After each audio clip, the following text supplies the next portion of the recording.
हरे कृष्णा। भगवान श्री कृष्ण के प्राकट्य दिवस जन्माष्टमी की आप सभी को हार्दिक शुभकामनाएं। जन्माष्टमी भगवान श्री कृष्ण का प्राकट्य दिवस दिवस का ही यह रात्रि भगवान श्री कृष्ण मथुरा के युवराज कंस के कारागृह में कृष्ण पक्ष की अष्टमी को मध्य रात्रि में प्रकट हुए थे। कथा इस प्रकार है कि अपनी प्रिय बहन देवकी के विवाह उत्सव में राजकुमार कंस ने बहुत सारे वैभवशाली ढंग से तैयारियां की थी। पर तभी एक आकाशवाणी हुई कि देवकी का 8वां पुत्र ही कंस का काल बनेगा। फिर क्या था, अपने प्रेम के सभी संबंधों को भूलकर वह अपनी बहन के बाल खींचते हुए उसकी हत्या करने ही वाला था। तभी देवकी के पति सुदेव ने इस स्थिति को देखिए संयम और बुद्धिमत्ता का प्रयोग करते हुए उसे यह कहकर रोक दिया कि हमारा 8वां पुत्र तुम्हारी मृत्यु का कारण होगा। तो ये स्त्री वह भी अपनी प्रिय बहन की हत्या का कलंक तुम अपने सिर पर क्यों लेते हो? हम स्वेच्छा से अपना 8वां पुत्र तुम्हें दे देंगे। तब ये सुनकर कंस ने हत्या का विचार त्याग दिया और अपनी बहन और उसके पति को कारागृह में बंधक बना दिया और 8वें पुत्र के जन्म लेने की प्रतीक्षा करने लगा। सभी देवताओं के प्रतिनिधियों पर देव ऋषि नारद ने भगवान के अवतरण में देरी को देखकर कंस से कहा कि भगवान कृष्ण तो बहुत चतुर है, जरूरी नहीं वह 8वीं संतान के रूप में ही जन्म ले, वह कहीं भी प्रकट हो सकते हैं। तो देखिए फिर इस प्रकार कंस ने देवकी और वसुदेव की 7 संतानों की हत्या कर दी और 8वीं संतान के जन्म के समय भगवान चतुर्भुज रूप में प्रकट होते हैं, देवकी और वसुदेव को दर्शन देते हैं और एक सुंदर नवजात शिशु का वह रूप ले लेते हैं। तभी देखिए आश्चर्यजनक रूप से उनकी बेड़ियां खुल जाते, दरवाजे खुल जाते और कारागृह के सारे सैनिक सो जाते। वसुदेव शिशु को लेकर यमुना पार अपने मित्र महाराज नंद के यहाँ छोड़ आते हैं और उसी समय उनके यहाँ जन्मी कन्या को लेकर वे वापिस कारागृह में आ जाते। कंस को शिशु के जन्म की खबर मिलती जब वे वहां पहुंचता है तो कन्या की हत्या करने का वह वहां प्रयास करता है, पर तभी वह कन्या उसके हाथ से छूटकर दूर आकाश में वह चली जाती और वे घोषणा करती कि हे पापी कंस, तुम्हारा काल इस पृथ्वी पर प्रकट हो चुका है। इस प्रकार भगवान श्री कृष्ण विषम परिस्थितियों में देवकी तथा वसुदेव के यहाँ हुए। लोग कहते हैं कि भगवान का जन्म नहीं होता, परंतु कृष्ण ने माता के यहाँ जन्म लिया, इसीलिए वे भगवान नहीं हो सकते। परंतु देखिए वास्तव में भगवान ने माता देवकी के गर्भ से साधारण बालक के रूप में पीड़ा रूप में जन्म नहीं दिया था।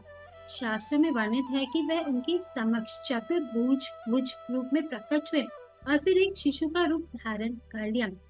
इस्कॉन के फाउंडर हमारे श्रील प्रभुपाद जी स्पष्ट करते हैं कि जिस प्रकार सूर्य अस्त होता है और फिर उदय होता है, तो यह नहीं समझा जाता कि सूर्य ने दोबारा जन्म लिया। सूर्य की उपस्थिति का यह अर्थ नहीं कि वह समाप्त हो गया, अपितु वह हमारी दृष्टि से भी ओझल होकर किसी अन्य स्थान पर प्रकट होता है। उसी प्रकार भगवान जन्म या मृत्यु से परे हैं, वह नित्य है और एक स्थान पर अपनी लीलाएं समाप्त कर किसी अन्य स्थान पर वह प्रकट होते हैं। सामान्यतः भगवद गीता के देखिए यह 2 श्लोक बहुत प्रचलित हैं।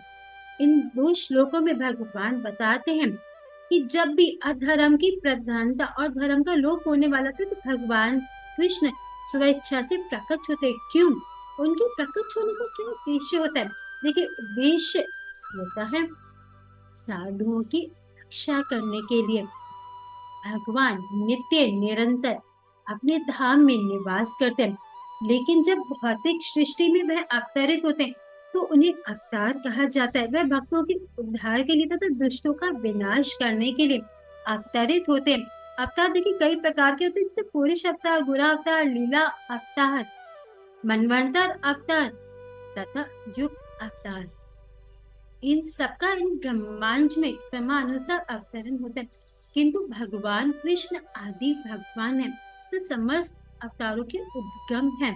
वे दुष्टों का नाश तो देखिए किसी भी प्रकार से कर सकते हैं।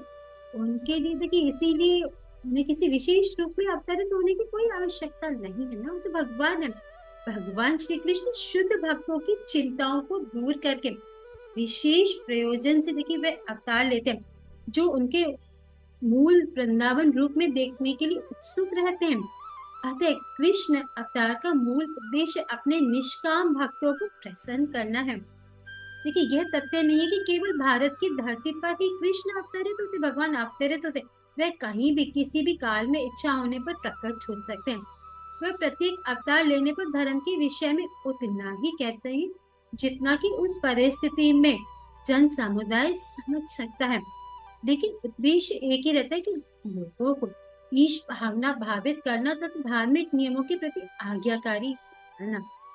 कभी भी स्वयं प्रकट होते तो कभी अपने प्रामाणिक प्रतिनिधि को अपने पुत्र या दास के रूप में भेजते हैं या वेश बदलकर स्वयं ही अवतरित हो जाते हैं।